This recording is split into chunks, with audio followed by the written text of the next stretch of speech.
very excited to announce our guest presenter for the next session, which is on special education.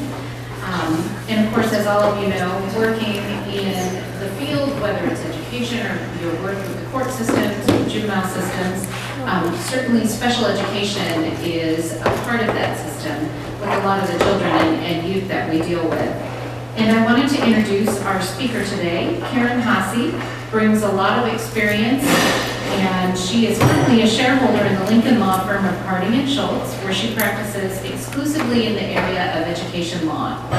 And from a school district person, we very much appreciate folks who can specialize in education law. Her firm represents approximately 150 public school districts and other educational institutions and deals with special education, student discipline, litigation in federal and state courts, labor relations, and employment matters. And our presenter also does a lot of presentations to parent groups and in-services to students, staff, and speaks to all manner of educational groups. Ms. Haase graduated from the University of Nebraska School of Law with highest distinction. She also obtained a Master of Arts in Political Rhetoric from Kansas State University in 1991 and holds a Bachelor of Arts degree from Hastings College. Prior to joining the firm, she spent 2 years as a law clerk to the Honorable C. Arlen Beam, a circuit judge on the United States Courts of Appeals for the 8th Circuit. Ms. Haase also has taught on the university level and has served as an adjunct instructor in the University of Nebraska at Omaha's Educational Administration Department. And she has also had several articles published in academic journals. So we're certainly very appreciative of your time today and look forward to some discussion and some information regarding special education. My mom would like that, you know, she read all that. Yeah, I do specialize exclusively in representing public school districts and entities in the state of Nebraska. So for those of you who come at this from a juvenile court, child welfare perspective, I sort of have tunnel vision looking at kiddos from an education perspective only. And one of the things I've discovered over the last about 15 years, especially in about the last 3 years, is that I don't think we're doing a very good job of communicating back and forth between the educators and the child welfare advocates in the justice system. So this is one of the things I'm trying to do, and I'm delighted to have a chance to visit with you. Having said that, when I was looking through these slides last night, going, gee, I put these slides together basically as if you know nothing about special ed, you're a case worker, you're a GAL, something like that. This is supposed to be just a basic roadmap to what you should expect from the public school system for a special ed kid. Now, I do see educators in here. If you want to go deeper and talk about specific sped stuff, I'm more than happy to do that. What's most important to me is that I meet you guys' needs, not that I march through slides or full time. Okay? For those of you who are educators or who looked at those like side eval, you know, school rubrics, high need for social affirmation. There you go, I like that, there we go, excellent. So here's what I thought we would do. I'm just going to sort of march through the statutes and try to give you guys a roadmap to what happens in SPED. And if you've got questions or things specific that you want to talk about, we'll do it. So we're going to start with eligibility, identification. We'll talk about what an IEP is. Those letters stand for Individualized Education Plan. I've had 4 caseworkers thrown into the mix and not even having to explain to them what that is. We'll talk about what constitutes a free appropriate public education, which is what SPED kids are entitled to. We'll talk about the loose restricted environment requirement, which is a really big deal to schools, and which again, I'm not sure people in the child welfare system 100% have ever had explained. With parental rights, discipline, a lot of these kids do have high disciplinary incidents, and so we'll talk about the special education discipline process. And then finally, if we get to it, we'll talk about transferring between districts, which we talked about the first hour that I presented. All right, so there's the game plan. First off, eligibility. Now, let me just quickly, it's so confusing when you look at special education, disabled students, and kids in the foster care system, because we have a bunch of different statutory schemes that govern kids, all righty?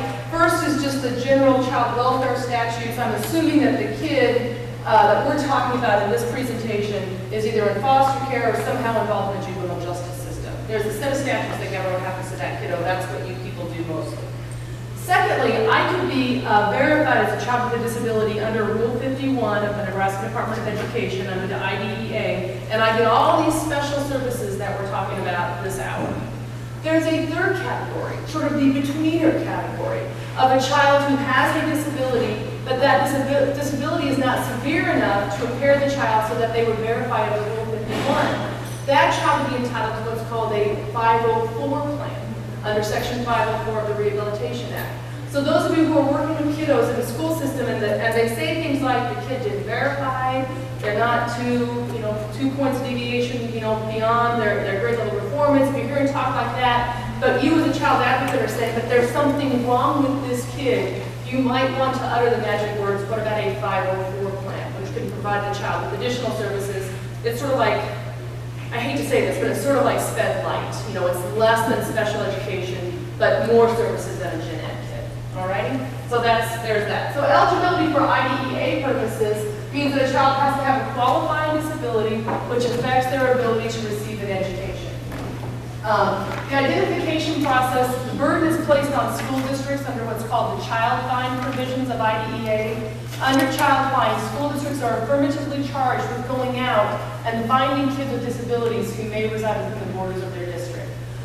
Most schools do a pretty good job of identifying kids that come up through the system. We have relationships with medical providers, with preschools, with daycares. Some districts are small enough that everybody knows that the Jones family had a child with Down syndrome, so we do a pretty good job of, I think, of identifying little kids. Where schools struggle and where I think you all can help schools is when kids are moving in and out of different placements in the district. The school may not know that they have a child within the boundaries of the district that they could go out and test and see if they verify for special education. And so that's something that you can assist the school district with. Then we'll talk about the evaluations that are done are usually done by school psychologists. The tests then are verified by what's called an MDT. Nobody loves alphabetical combinations like a special ed lawyer. We love all these little abbreviations. So the MDT stands for the multidisciplinary team. It's a group of educators that come together and decide whether or not the kid qualifies, verifies to receive special education. The parent is part of the MDT, and if the child's in the foster care system, foster parents could be on the MDT, caseworker could be a member of the MDT as well. In general, as an advisor to school districts, I advise for the most inclusive group possible. So that's what an MDT is, multidisciplinary team deciding whether or not the kid verifies. Just a quick base knowledge check. Is this stuff that you all know, or is this stuff that it's helpful to review? You all know it. Move along. No, mixture. Okay, sorry people that know it. I'll try not to be boring. People that don't know it, no problem. So, once the kid, so there's a document, and the Department of Education has a really helpful technical assistance document that helps MDTs determine whether or not a child would qualify for special education services. So that the educators go through all the testing data and talk about benchmarks and blah, blah, blah. Once the team decides that a child does have a disability and is qualified for special education, then they put together the individualized education plan. Most important thing for you all to know as child advocates is if the kid has an IEP, that's the roadmap to the educational services he or she should receive. It's a real important document that you would want to speak into if you're an advocate for a kid. Mike Elsie from Nebraska Advocacy Services is somebody that I've tried a bunch of special ed cases against. He's a good guy, good lawyer. His big thing is there is an I in IEP. It is individualized to meet the needs of each individual kid. And that's something that sometimes I see child advocates struggle with, this idea that this kid has been verified as having reading difficulties. Why isn't he getting the same checklist of stuff that the other kid that I work with that has reading difficulties got? Well, that's the I in IEP. Every single one of these IEPs should be individualized to the unique needs of the disabled child. The IDEA, the Individuals with Disabilities in Education Act, is the federal law that sets special education obligations on the public school districts. Rule 51 from the Department of Education is Nebraska's application of that federal law to our state. Both of those documents have very specific requirements about who participates in an IEP team meeting. It should always include an invitation to biological or adoptive parents. Even if mom and dad are not involved in the kids' parenting at the moment in time, I've set up conference calls with dad in prison. Bio parents retain their educational rights until their criminal rights are completely terminated. So we work really hard to include bio parents no matter what. Sometimes I get frustration from a case manager or a GAL because they say, why are we catering to the needs of this person who's clearly on their way out the door, who's no dang good as a parent? That's because there's a strong preference under the statute for inclusion of biological parents, so we work hard to do that.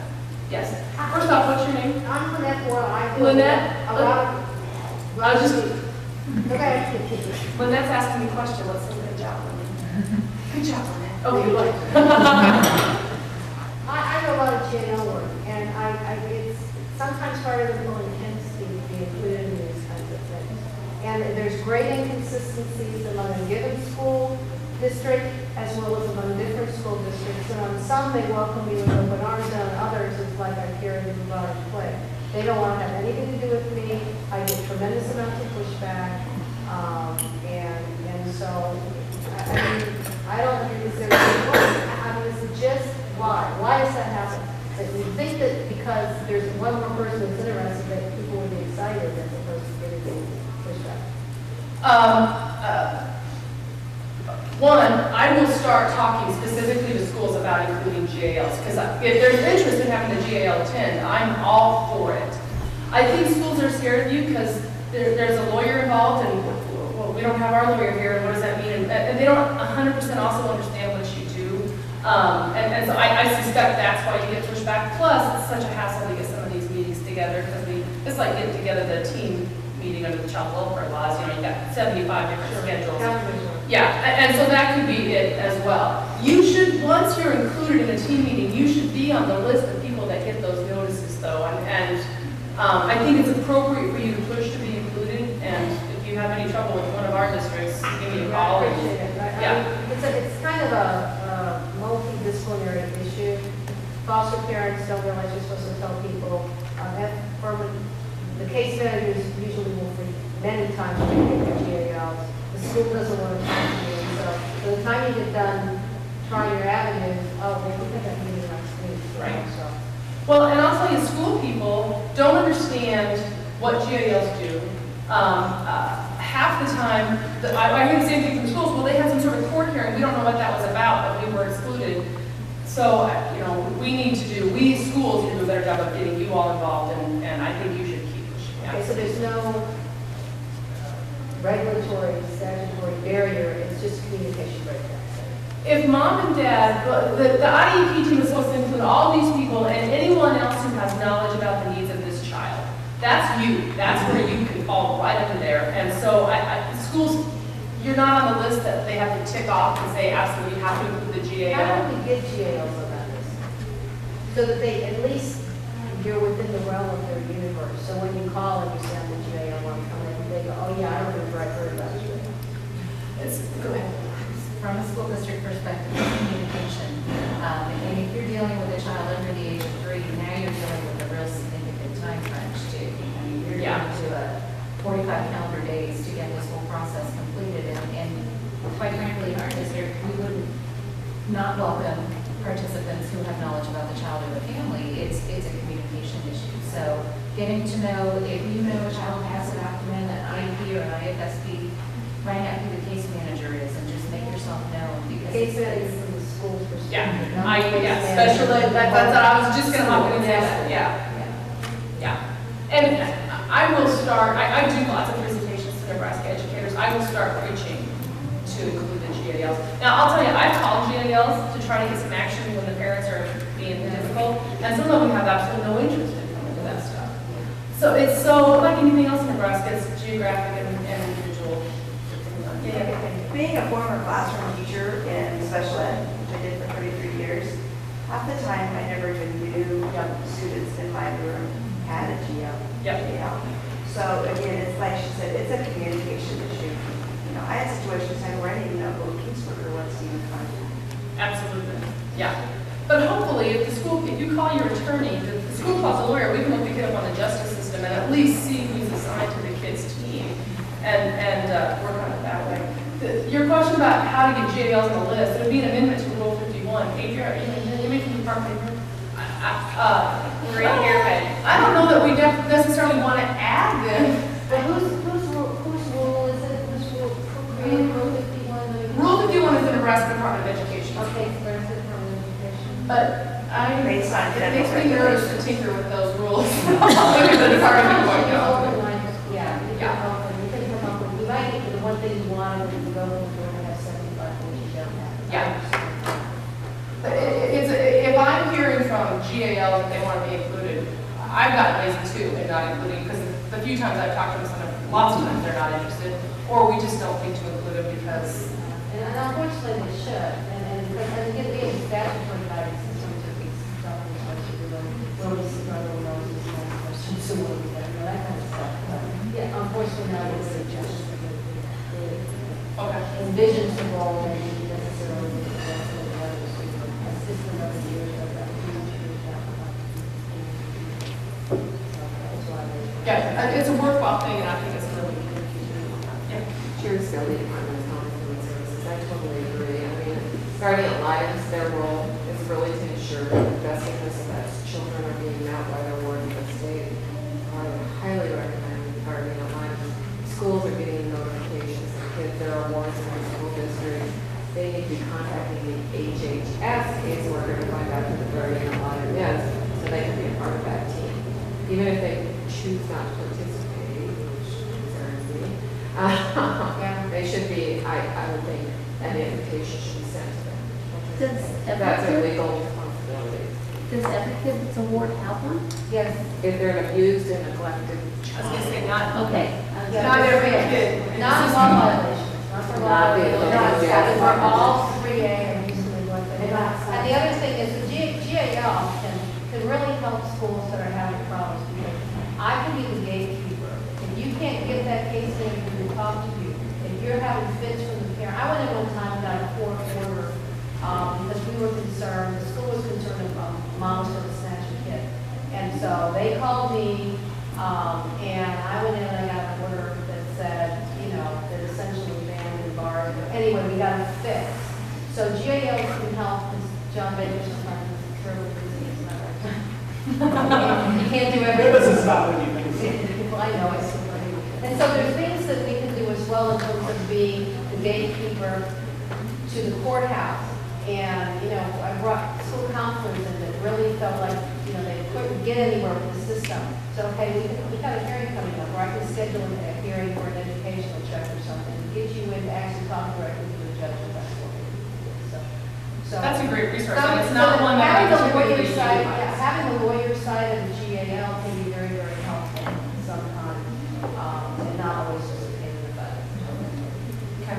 Yeah, no, I haven't had pain in the butt GALs. I've had, and not disinterested sounds like I'm just, they say that's not my realm of expertise, it's not my gig.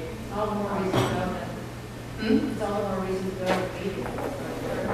Yeah. Are you gonna add something? First, you can encourage, I mean, just a reminder too, the whole special education process is voluntary.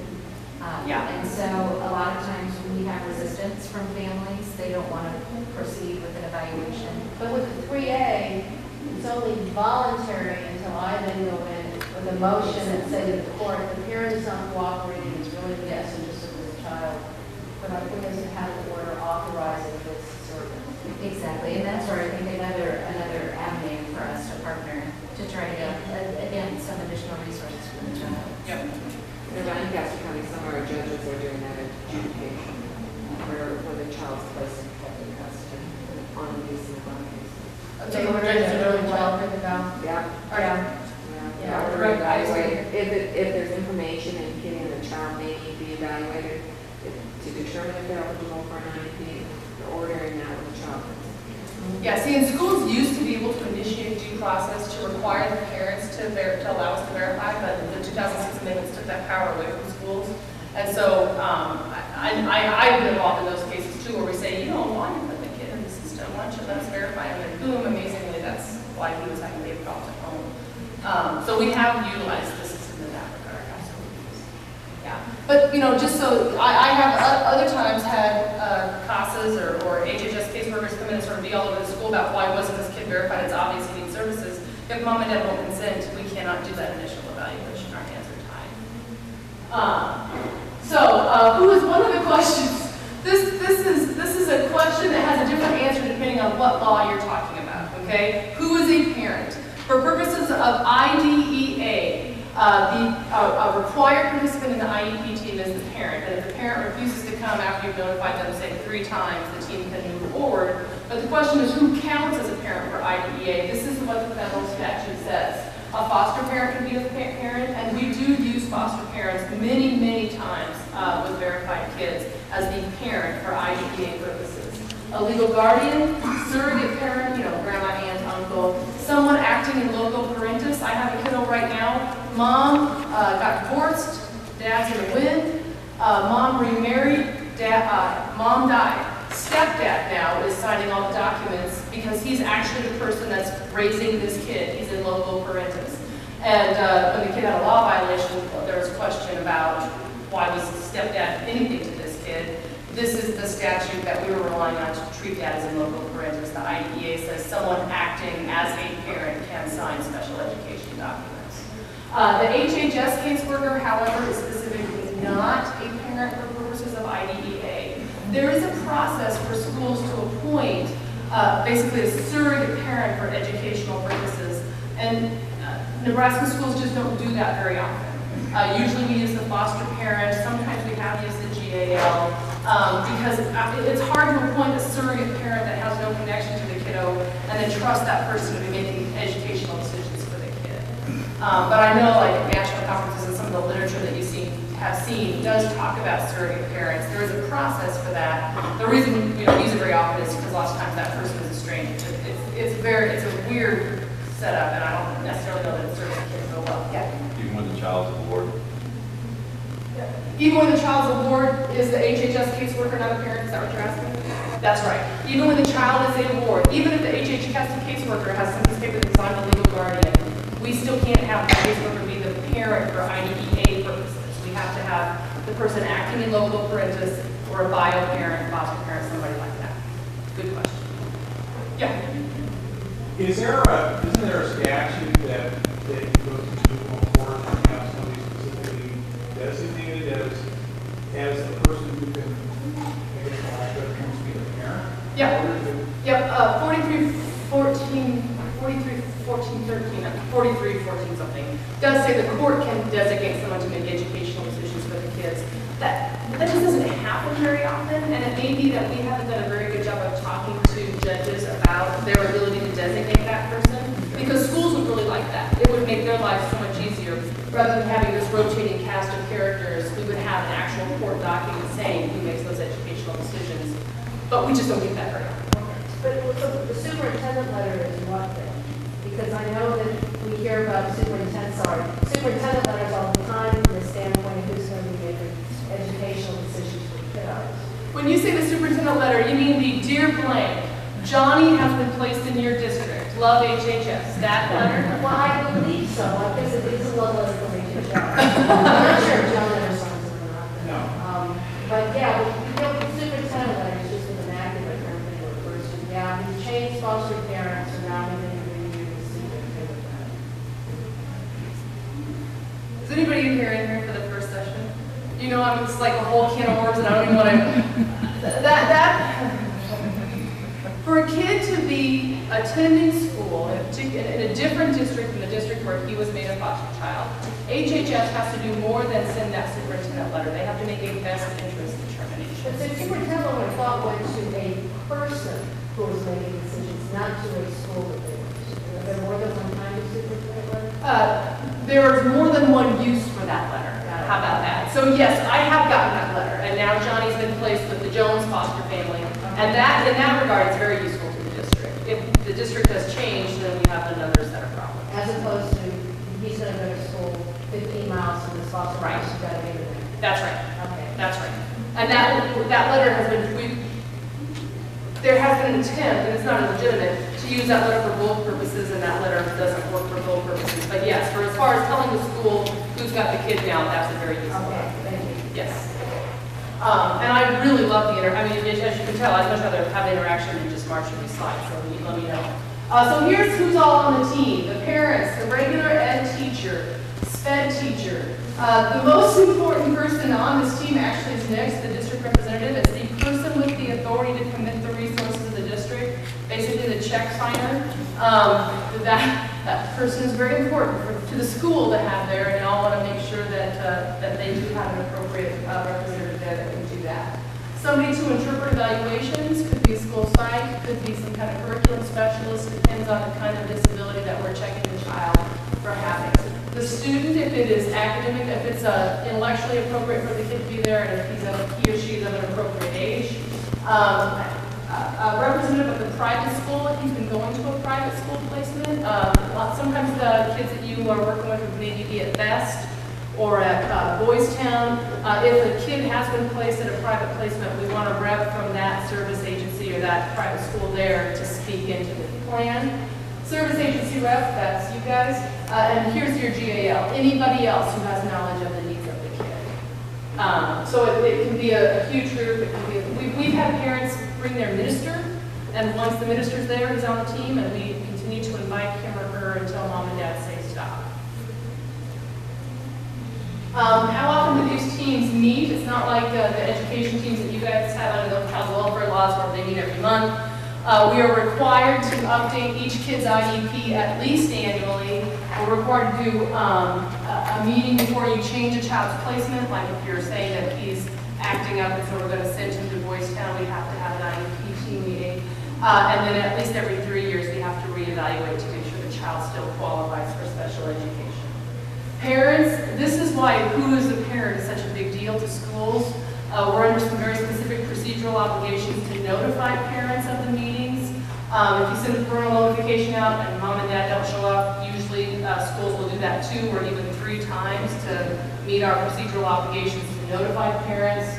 But if the parents simply refuse to show up over and over again, you can go ahead and hold a meeting without parents. That's very frustrating to school people. If you want to get a SPED teacher rolling, look, just talk about that. I'm sorry I'm moving on the videotape. I'll be better.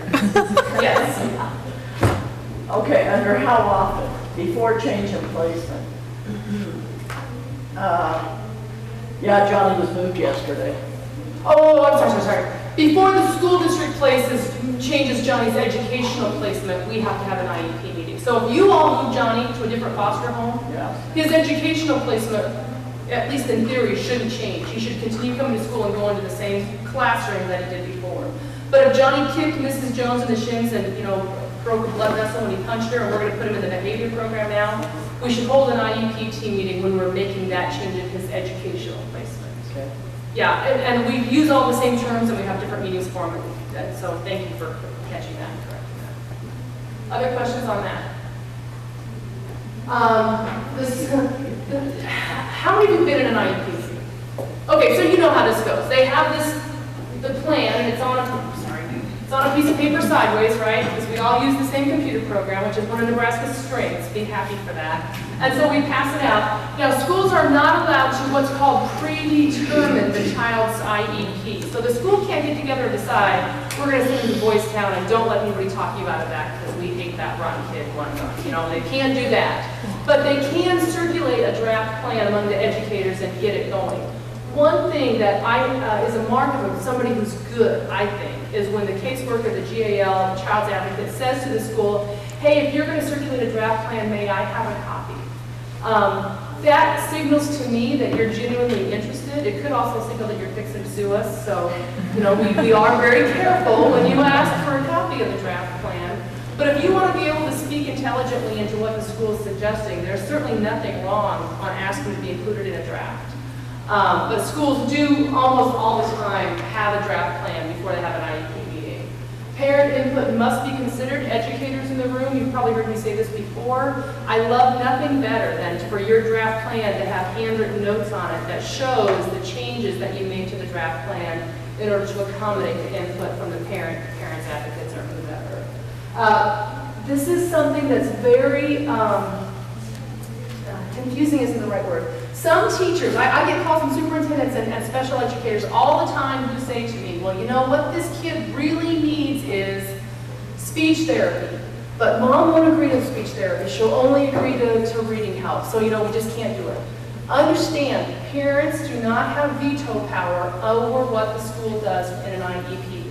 Parents have veto power for the initial verification, but once the kid's in the special ed system, the school is not only entitled to, but required to do what is educationally appropriate for that kid, even if mom and dad, foster parents, caseworker, don't agree with it. Okay, what the school does is they then implement without the parent's consent, and then the parent or whoever's standing in the shoes of the parent have due process rights under Rule 55 of the Department of Ed. You can ask for a due process hearing and go through it that way. Okay? Every so often I get a parent or somebody in the juvenile justice system that doesn't like what the IEP did, and then they go to the judge in the juvenile court setting and ask the judge to order the kid to be placed in Sydney Public Schools, not in the, what's close to Sydney, Layton. Yeah, let's swap it. Order Layton to place the kid in the classroom and not send him to the behavior program in Sydney.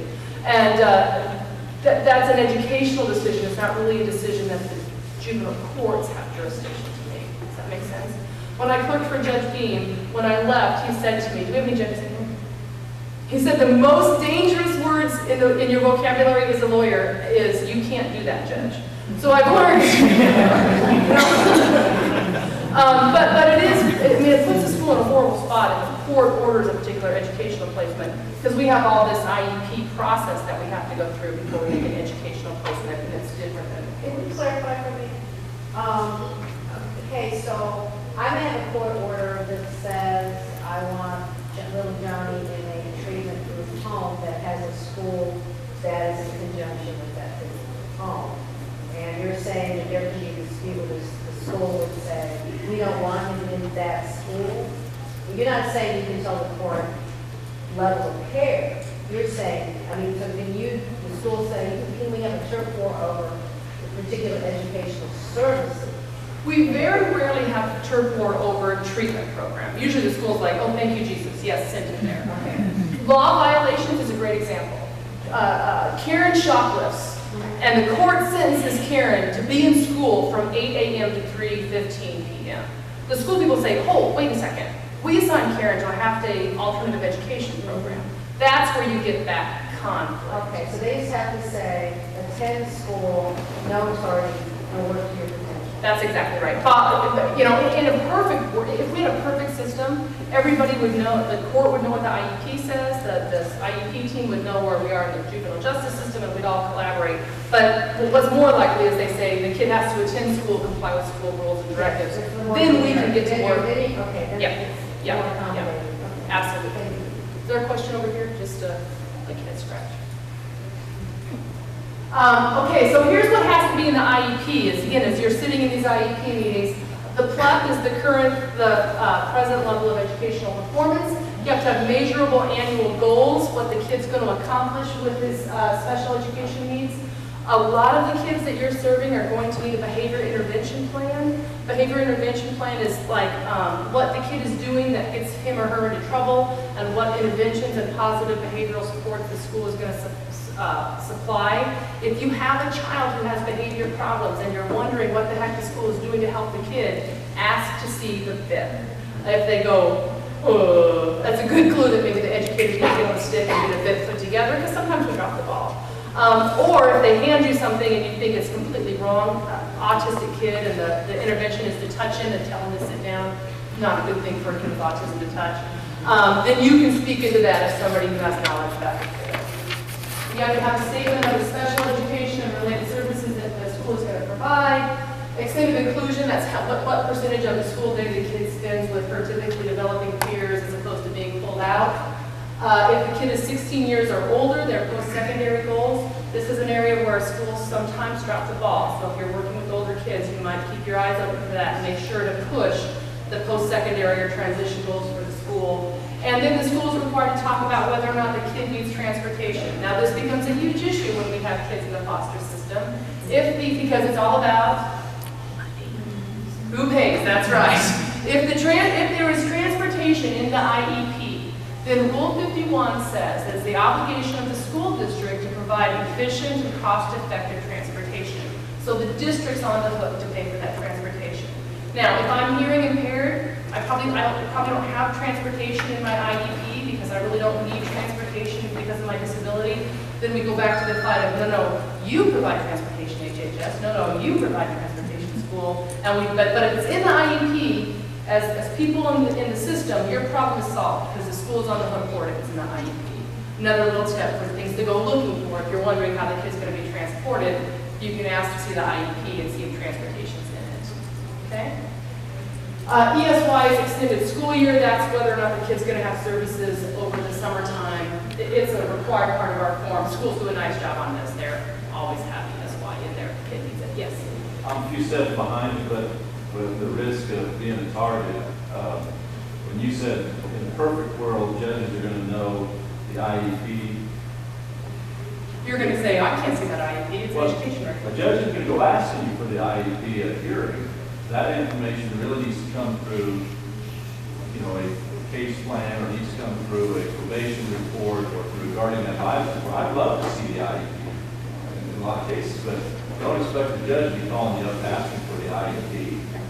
So I just say, if we want to make that perfect world actually happen, the IEP needs to be provided somehow. I don't know what authorizations have to be made or whatever to get it, but if you want the judge to see it, put it in an attachment to the addendum to a guardian ad litem report or something like that. That's what we do, we get them from HHS will get them.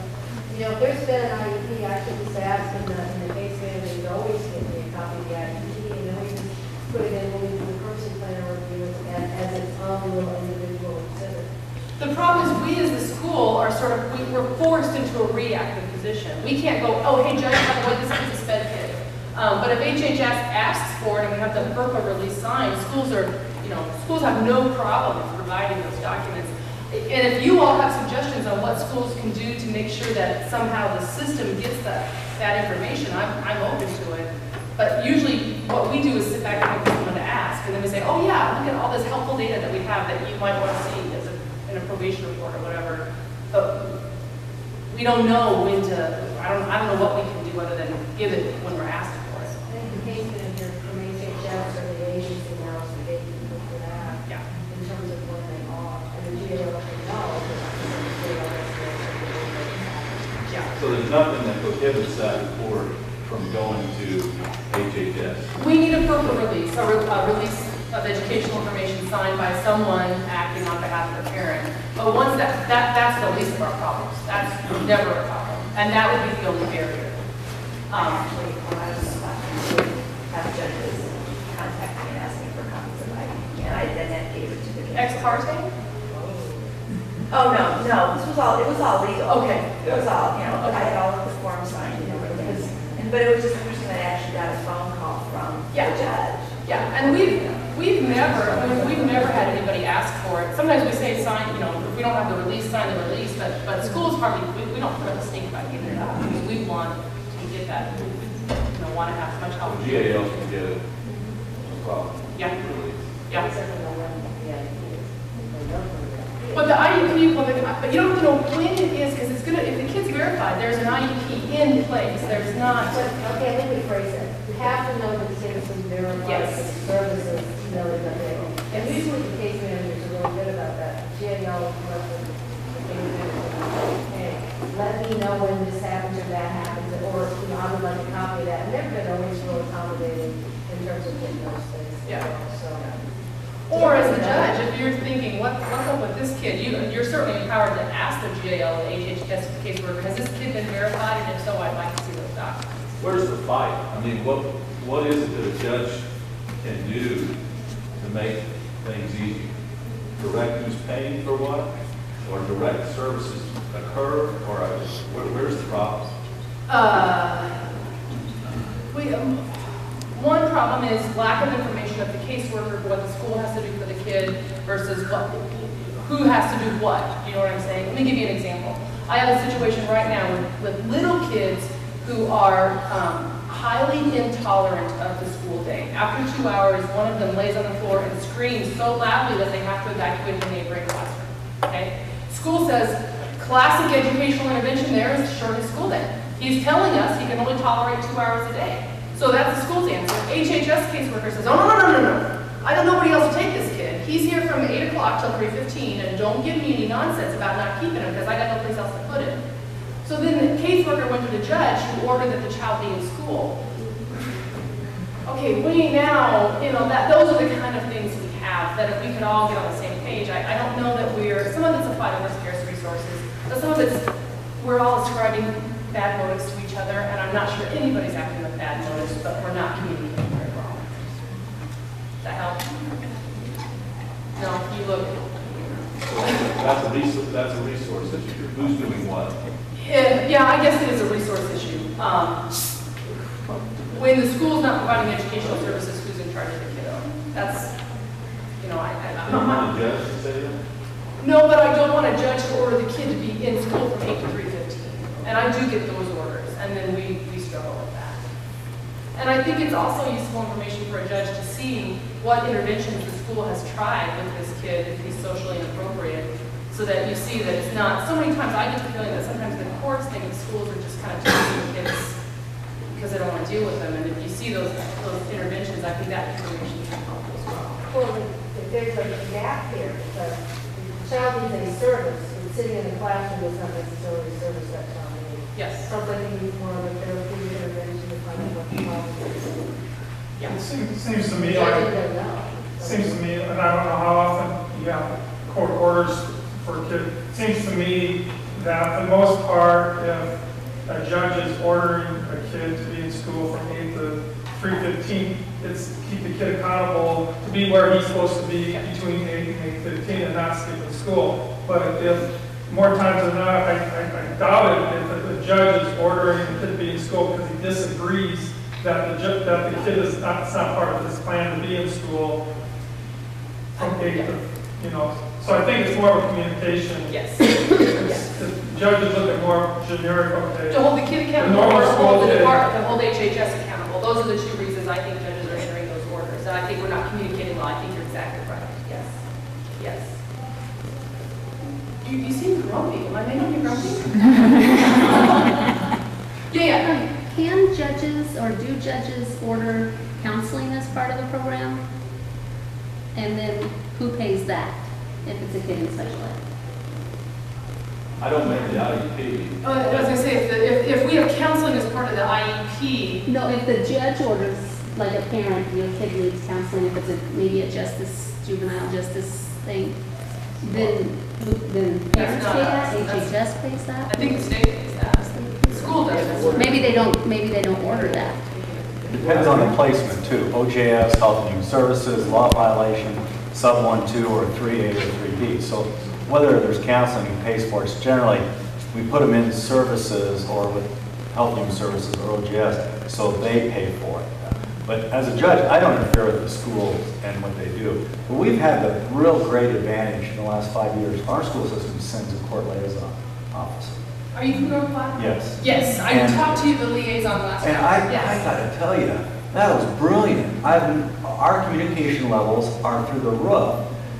And it has solved almost every issue known to mankind, in all honesty, with education issues. Because she'll take that not just to the high school, it goes down to the grade schools, and it goes down to alternative schools, to the learning center and so forth. So I think communication is really 95% of what the difficulty is. And now that we have that person, who by the way does a great job, you want to have the right person for that job, is able to plug those kids in and report back. So when I want to know about an IEP, I don't have to get the IEP. I just ask the court liaison. She's there. She shows Because up she's to in hear. court. Yeah. And she will tell you whether or not they're qualified or not, and whether or not we should do some other avenue. And then we have the worker with that. So I mean, it's really good. So I don't know other school districts can do it, but if you're fairly Are they lucky. employed by the school or by? The Employed by the liaison school. is a staff member at the school. I actually, when I talked to her before, I'm going to get some more information from them. Because that is not typical across the state. Most schools have no idea if the kid's in the system, if he is, when they have hearings. We just don't have that level of communication. I don't know if North Platte has specifically funded a staff position and that's all she does. That's what it sounded like, that she like gets the docket every week or whenever it comes out and checks off the kiddos. Yeah. Well, I'm a liaison in Hastings, and I do my best to attend the hearings. Now, in the 3As, the school typically is not invited. But like on our OJS kids or the older kids, you know, I do that, and I'm useful for the judges to know, you know, what is, you know, some of our kids are in an alternative program, so then they know, well, they don't go to school, you know, 8 to 3, they're on a shortened day or whatever, so. But why not 3A? Look at all the education in the West. I mean, geez, better to be in the courtroom than in school. Are you a district employee then? Yeah, I'm employed by the district. It just, you know, it depends on who the caseworkers are and, you know, if you're invited or not. And we have our jail, I don't want to interrupt, but they don't come to 3As anymore either. That was their choice, not because we want to exclude them, but the communication levels, I think, still even go down through 3As, but we have a jail from a lot of Yeah, I was gonna say, even on my 3A cases, it helps. I get IEPs like in the mail. I don't even have to ask for them once the plan is complete. And then if I need to see a kid, if I need to figure out what's going on, because that's my point of contact. I know no matter what school the kid's at, no matter who the teacher is, that's my point of contact, that's who I go to. She knows that I want to be involved.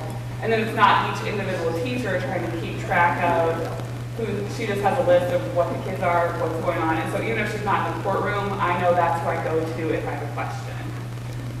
So. I'm trying to follow on all of you because that's such a better system than we're seeing every place. I mean, way ahead of the metro areas, and we don't have anything like that I'm seeing. Even the Hastings, it sounds less perfect in Hastings to me, and in my experiences with kiddos in your area than what I'm hearing described in our class. So I want to hear what you guys are doing so we can steal from you. Well, I know the judges enjoy it. I mean, they see me come in and they know why I'm there. Yeah. So. Well, there's a history to that, why that has occurred, but it's based on relationships with former superintendents of schools and complaining constantly to them about the lack of it. And then over time and transition and available monies, it evolved to that. And then they got the right person and it took off. So I mean, wasn't overnight. I don't want to say that. It was, you know, complaining for about a 12-year period. And then incrementally, it improved. So which was a positive. Well, if it's a 3A and there is a CASA assigned to it, that would be listed on the report under education, would be the information on the IEP, whether they have one in any special. The CASA gets that.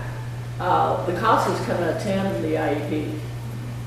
And so they would have that information. CASAs have court orders. Sometimes. CASAs have court orders. Sorry, sometimes CASAs attend the IEP, that's what I'm saying. We encourage the CASAs and the school system allows it, and they would have that information under the education. The schools I work with, I don't think would object to a CASA. We just don't. Schools, do you see them? Well, there aren't CASAs on every case either, because unfortunately not enough. But I think CASAs are in the same boat as GAO. In that if there's something happens and they don't know about it, then they absolutely don't attend. If they aren't informed about it, but. Yeah, but that's why I think CASAs and GAO. If they're doing their job, they should know when the IEP's in action. The more I hear, the less I want to say something like if they're doing their job. It may be that schools aren't, we need to all do a better job of telling everyone. The left hand doesn't know what the right hand's doing, that's really obvious. Yes? In terms of liaison, South Sioux City, they have a liaison that, as far as I know, really kind of started this years ago and is incredibly effective at what she does. Also, the YRTC has a liaison through Voc Rehab, actually, who helps transition those kids back into the public school setting in Lancaster, Sarpy, and Douglas County. They also work with the Nebraska Youth Academy at the Hastings Regional Center. So there's resources that are out there. Just encourage people to take advantage of them. Yes. Okay, FAPE is another abbreviation that you're going to need to know if you're dealing with kids who are verified under the special education laws, free, appropriate public education. There is a whole series of litigation nationwide about what does it mean if your state constitution says your kid gets to go to school for free, right? And in the Nebraska state constitution, there's no adjective in front of between free and education. Okay, so every kid in Nebraska gets to go to school for free, but there's no qualifier, there's no quality of education. I'm not saying that Nebraska education sucks, I'm just saying the state constitution doesn't have that. A special ed kid is a whole different world. They get a free, appropriate public education. So once a kid is verified, they have a right to a substantively higher quality education. That's the way the statutory structure works. The IEP that is put together must be reasonably calculated to provide some education benefit. Schools don't have to maximize the potential of a special education kid. They need to be putting together a plan that is designed to provide some education benefit. This is a language out of the Supreme Court case of Rowley, which is this big, fancy SPED case. Kids are not entitled to the best education that money can buy. Most of the time, that's not an issue with the kids that we're talking about here. We're just trying to stabilize them and get them some education benefit. But it does have to be more than de minimis. And sometimes, especially if a kid is bounced around, all they've got is some kind of de minimis educational services. So we want to make sure that we're providing them with that Rowley standard, the minimum education benefit. This is one that matters a lot with kids in the system. Least restrictive environment. Schools are required to educate special education students in the least restrictive environment. The assumption of the regs is that the LRE for a special ed kid is his or her neighborhood school, okay? So I live at 27th and Pine Lake in Lincoln. My kid's neighborhood school would be Hill Elementary. If I don't want my kid to go to Hill Elementary and my kid is verified as a special ed kid, just because I want him in Boys Town doesn't mean the school can put him in Boys Town, because that may not be the least restrictive environment for the kid. This is a frustration that sometimes parents and advocates face, that we have this affirmative LRE requirement even if the parents want a more restrictive placement. The statute requires schools to start the kid out in the least restrictive environment and then to move him or her through a continuum of placements until they find the place where the kid is successful. So we had a kid, 4th grader, moved into the district. Put him in the 4th grade classroom. He rips up the paper, he breaks the pencils, he throws stuff, he kicks chairs over. Not the perfect place for him. So then we place him in the resource classroom. Again, he's not successful, he's violent, he's shoving other kids. Then we place him in a setting where he's one-on-one with a para and a special educator. Still violent. Ultimately, we send him to an out-of-district placement. Okay, that's the way that least restrictive environment continuum works. Schools are affirmatively obligated to start out in the least restrictive place possible. That determination is made by the IEP team, so Haase and GALs is another place where I think you can have useful input to the team, and we got to figure out a way to consistently get those people invited to those meetings. Statutory preferences for inclusion, continuum analysis, that's what I just talked about, how you move the kid through a continuum of increasingly restricted placements until you find the best place for him. Schools are permitted to move a child into a more restrictive placement either to meet the needs of the kid or because that more restrictive placement is necessary to meet the needs of the kid's peers. If I am screaming and kicking over chairs, even if that may be the least restrictive environment where I can be served, because I'm going to be that way no matter where I am, if I'm interrupting the education of my peers, the school's entitled to consider that when they decide where to place me.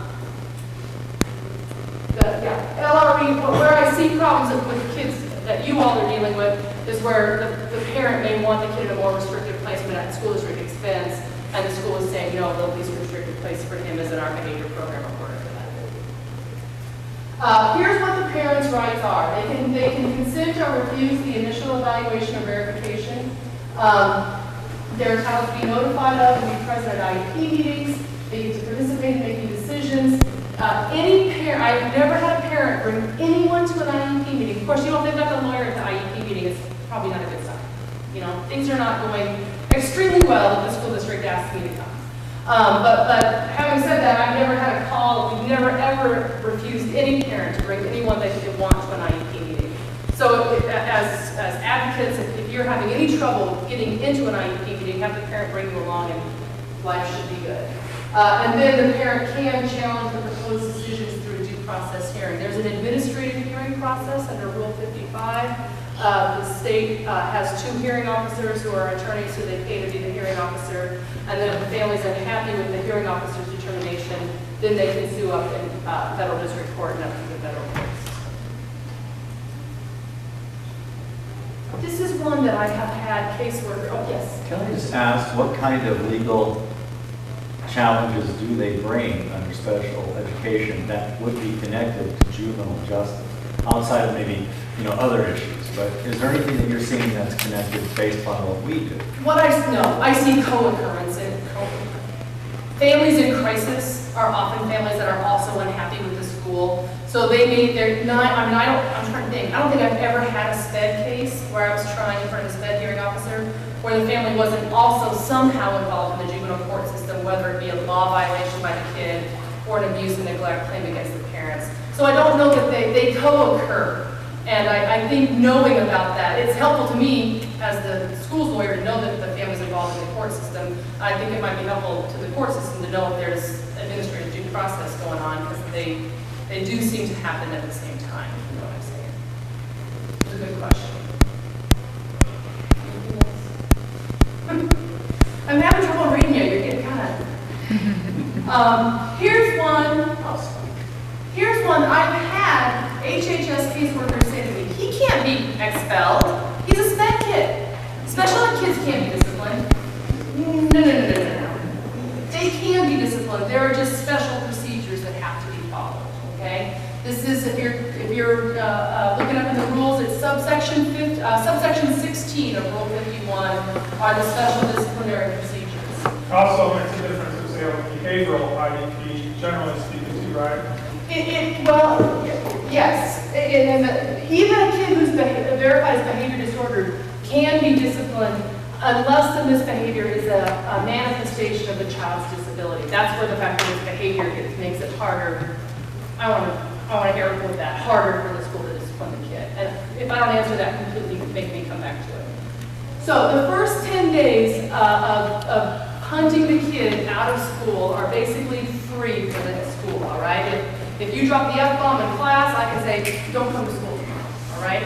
And under the 2006 amendments to the IDEA, even after those first 10 days, schools can exclude kids who are verified for special education from this regular school day if the kid's misbehavior is not substantially related to one another. Let me explain. If I come to school tomorrow with tobacco, most schools have that as a 3-day kick. So I'm short-term suspended for 3 school days. I'm back in school. At the homecoming dance, I get into a fist fight. That's 5 days out. So now we've got 8 days. But tobacco and a fist fight probably aren't substantially related misbehaviors. So if, right before Christmas break, I drink alcohol at school, the school wouldn't necessarily have to count all 3 of those misbehaviors towards the 10 days after which there's additional procedures. Does that make sense to you? Then, after 10 days, that's when the school has to provide special procedures to special education kids before they can discipline them by removing them from their then current educational placement. They have to make what's called a manifestation determination. The MDT team, remember that team that initially got together to decide whether or not the kid was a special ed kid or not? The MDT team gets together and considers whether or not the child's misbehavior was either caused by the disability or the disability is so severe that the child did not know what he or she was doing is wrong. Tourette's is the easiest example of figuring out manifestation. If I'm yelling the F-bomb and I'm a kid that has Tourette's, clearly that misbehavior is caused by my disabling condition. Now, parents, and sometimes, God bless you, those of you who are advocating for kids, sometimes say things like, well, he was yelling the F-bomb because he was frustrated because he's not very good at math. So see, that's a manifestation of his disability. No. Nice try, but no. So that's the MDT. There's that multidisciplinary team of educators and the parent and hopefully the GAL and the Haase if they want to come, get together and have this conversation about whether the child's disability was the cause of, whether it was a manifestation of his disability. And if it was a manifestation of the disability, the school may not punish the child. However, The school can tweak the IEP team if the child's misbehavior is a manifestation, can change the kid's placement. They may decide the placement's not appropriate because of the behaviors. And there's all kinds of things schools can do after manifestation. Here's the legal standard. Was the misconduct caused by or have a direct and substantial relationship to the student's disability? I will tell you, when I first started practicing education law, my goal was to punish those rotten kids and to make it so that the manifestation determination was no, it's not a manifestation of the kid's disability. My attitude towards this has changed dramatically as I've gotten to know special educators better. And this is for you educators now, and poor people, you can just listen in. Here's the thing. If a kid is misbehaving, fighting, anything except dealing drugs and bringing a gun to school, pretty much, any other kind of misbehavior, to me, as educators, we have a lot of tools to tackle that kid's misbehavior if we can identify what's the cause, what's the educational cause of this kid's problem. For example, George, I'm gonna bother you. You all know that kid in middle school that just was not quite appropriate. You know, he stood too close, he touched you. Now, if George was a middle schooler, what would he have done to me by now? He would have shoved me. That's exactly right. Now, I started it by being inappropriate, and for a long time, my goal was to find a way to punish this kid for being inappropriate. But you know what? Once we figure out that my problems are that I somehow have not internalized the social rules that the rest of us have gotten, now as educators, we have speech pathologists who have social skills curricula, we have the behavior room, we've got all kinds of things that we can do for that kid once we cast it as an educational problem. And even if the misbehavior is a manifestation of the kid's disability, that's a great opportunity for the IEP team to get together and talk about tweaking the kid's plan to make the kid more successful. So those of you who are Haasas, GALs, HHS caseworkers, if you get invited to one of these manifestation determinations, you can be advocating, even if the school wants to change the kid's placement, if you say it is a manifestation that leaves the kid in school, keeps the kid from having discipline on their record in the Student Discipline Act, and hopefully we're serving that kid and getting at the causes of those misbehaviors and not just punishing. So although, I can become a hoss and want to toss kids, I think a lot of the misbehaviors of SPED kids are really educational problems that we should target. Now, whole different rule in my mind for drugs, especially dealing drugs at school, and weapon offenses. As the district's lawyer, my #1 job is to keep the kids in school safe.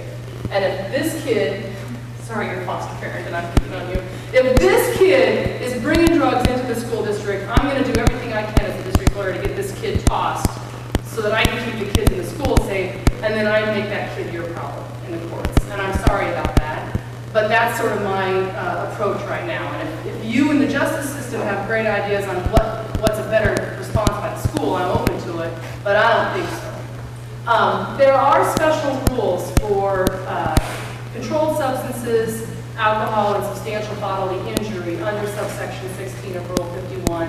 I'll tell you all, as in terms of advocating for kids, those exceptions are so hard to meet and are just not very workable. In general, we don't advise schools to try to take advantage of them, and I don't think it's to your advantage of child advocates to try to get there either. I think this is the way to go through manifestation. Either it is a manifestation, in which case we change the IEP, or it's not a manifestation, in which case the kid can be punished in the students. So there's that. I lost my remote. I got so excited because I was going to stand close to George. Here, look at this. I actually have slides on what I just blurted out to you. If a kid is long-term suspended or expelled after the team determines that their misbehavior is not a manifestation of a disability, just so you know, the school still has to provide an interim alternative educational placement. They still have to provide some services to the kid. Lots and lots of times in districts, say Creekside and smaller, that those alternative services can be one-on-one assistance with a parent educator at the public library. After school, the kid can come up and do his assignments, that kind of thing. It's not It's usually not a tremendous amount of educational service, but it's something. These are the exceptions for drugs, weapon, and serious injury. Again, it's a stupid rule and you don't use it very often. I don't think like this. This, to me, is a bunch of words and lines on a paper. But some people think this is really cool. And my partner has this actually taped on his desk. And then when a special ed kid has a discipline issue, he uses this flow chart to help him figure out where the kid belongs on the statute. So I included this in the slides in case you're a weirdo that thinks this is useful. Great. If that doesn't make any sense to you, don't worry, because it just basically marches through the same discipline procedures that I just talked about. Last thing I'd like to talk about, I've got 10 minutes, right? So I've got about 5 minutes worth of stuff if you've got, and we'll have about 5 minutes to visit. You've got other things you want to talk about. When a kid transfers between districts, where you are in the verification process changes what schools have to do. And again, this is directed to the foster parents, caseworkers, those kind of folks. If a kid gets transferred before the actual evaluation has taken place, the old district that made the referral has to work with the new district, and then the new district has to complete that evaluation within 60 days. Little kids, age 3 kids, we have very tight timelines for evaluation, and so sometimes you might see schools moving quickly, more quickly maybe than you would like, but that's because we have these fairly rigid timelines for getting evaluations done. If a kid transfers, and this is going to be 9 times out of 10 what you all are working with, if a kid transfers districts after he or she has been verified and there's an IEP in place, the old district has to transfer the files to the new district. If you're moving within the state of Nebraska, that's almost never a problem. Schools do a really nice job, and we have all this stuff online, so it's just very seamless. When we have kids come in from Colorado, nightmare. I mean, literally it's months before we get files. Kansas, South Dakota, and Iowa are much better, but it just depends on the district. So anyway, the old district is supposed to transfer the files. Then the school, the school that gets the kid has to provide comparable services to what was in the IEP. We don't have to replicate the IEP with 100% fidelity.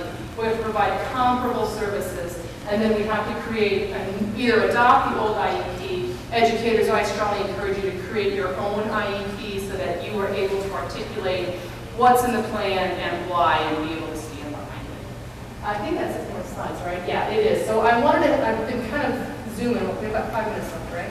Perfect. You tell me, what special education issues do you have that, you know, that school that you're running up against, or what can schools do to help make the process better from your perspective?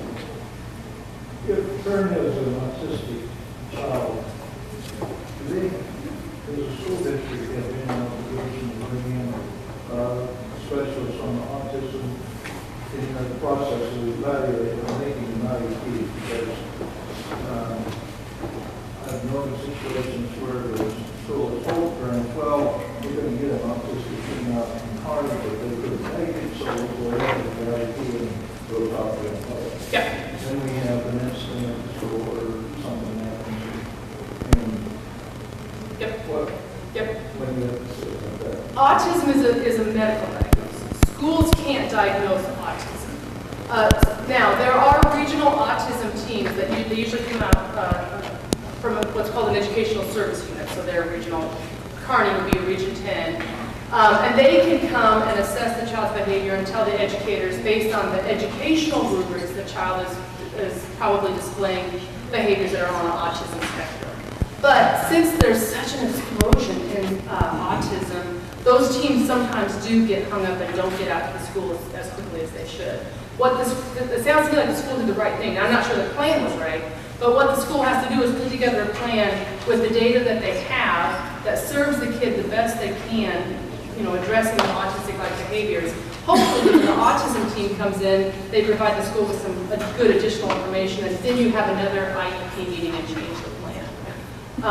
But those regional autism teams are a great idea. The department, you know, they're funded, which is true, but they do, it takes time to get them set up because there's such a demand for it. So then the local district would be able to receive some funding or some from other sources? They don't get any additional funding, but the team, the autism team, the school doesn't have to pay for that, and they will come in and observe the kid in the classroom setting and give the local districts some suggestions on what they could do to better serve the kid. And those regional autism teams do provide good data. They're a good resource for schools. Yes? What is the difference between being medically verified or educationally verified, and why, if a doctor is telling the parents your child is autistic, can the school not accept that? Here's what I love, and that's why I make that face, because I hear your frustration. The doctor said, and now I hear frustration from schools, stupid doctor said, so I understand the frustration from both sides.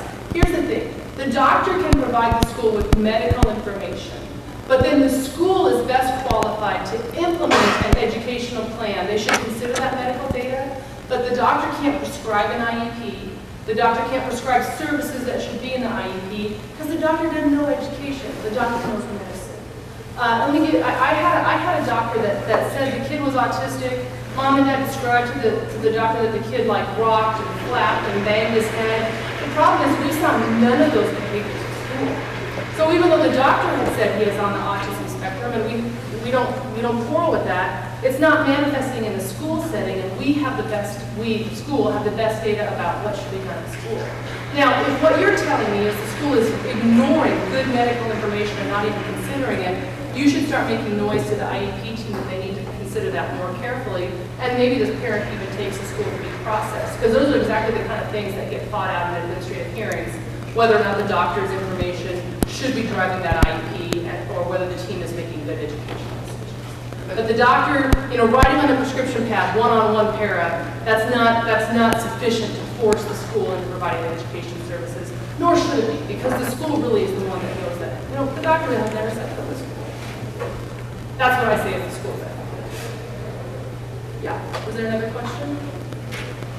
Am I out of time? No, you have 3 or 4 minutes. I have 3 or 4 minutes, so I've got time for one more. Right. Yeah. Say again, what are the 2 counties that have the liaisons in place already? North Platte has a really good liaison.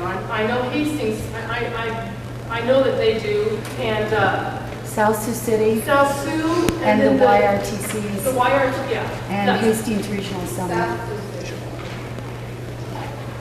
And what I hear in South Sioux is that it's like Hastings. It's okay.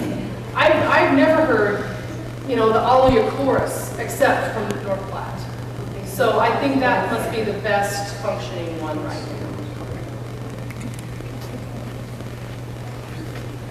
Good. Yeah. If a case manager comes to a school and a kid returns from some out of district placement placed by the courts, and then the kid comes back because the school closed down or whatever, and the case manager tells the school, I have no other place to put him, make a program. What recourse would a school have for that? Well, when the case manager is not just agreeing that another placement is necessary. If the child belongs to you as a resident of the school district, then you are the local education agency. You are responsible for designing a program. That does not necessarily mean that the kid will be served geographically within your district. The IEP team may get together and say, the most appropriate placement for this kid is at ESU 3 in their... but if schools can't pay for residential... I know, only the department can approve residential placement. Here's what we've done. I've actually, as part of an IEP team, said we will pay short, 3-month behavior program. We'll pay the families apartment rent and mileage, on Monday and home on Friday to get that kid into a program. Because the local education district, just so you people in the court system knows, like if I'm including La Vista, I can't order a kid into a residential program. We have to go through the Department of Ed to do that. But the district can refer a kid to an out-of-district placement, and the workaround we've done is I've done it a couple times, is pay rent or pay transportation. Now, you're looking at maybe 2 or 3 hours on the road for a kid, and that may not necessarily be perfect, but because of our geography, that may be the best. Schools can pay that rent? Is that just out of the district funds, or does that get We use sped reimbursed, funds. or- We put in the IEP. We use sped funds. Okay.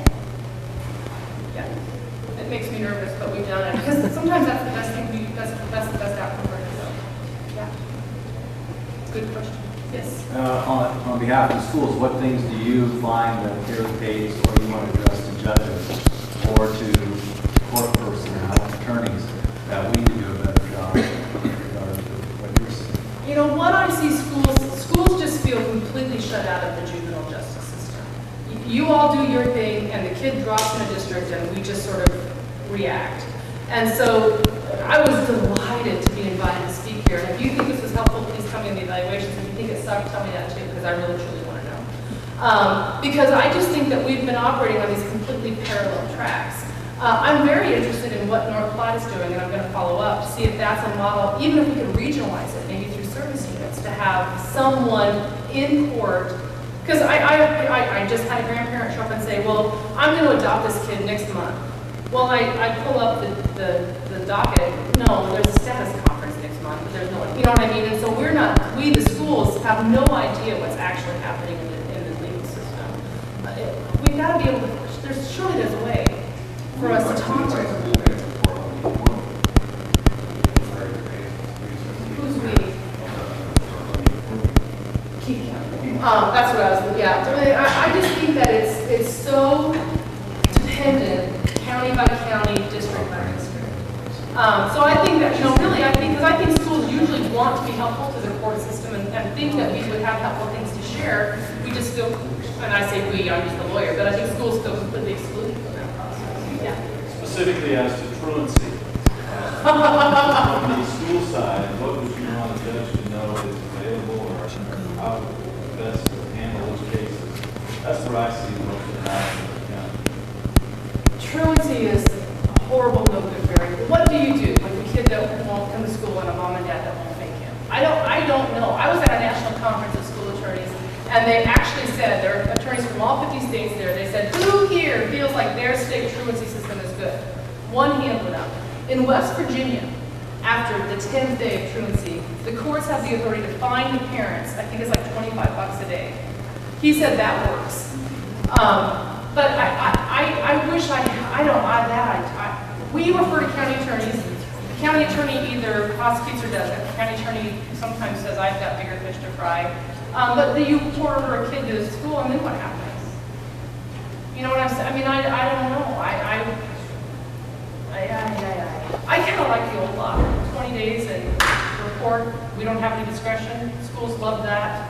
But now we've softened it up again so that schools don't have to report after the 20th day. And that I don't love as much because educators are wusses and feel bad for the kids. I mean, true, right?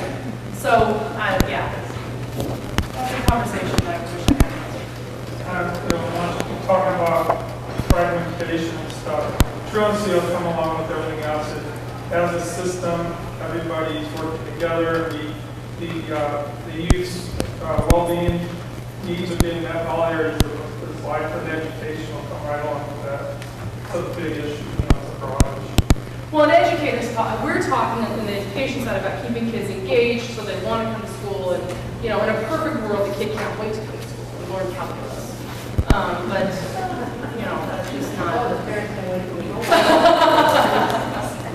I have principals who drive to the house and drag a kid out of bed. That makes me nervous in some systems, but I know that there are principals who do that. I'm getting the red cards waved. There's no more numbers left on here. Thank you for your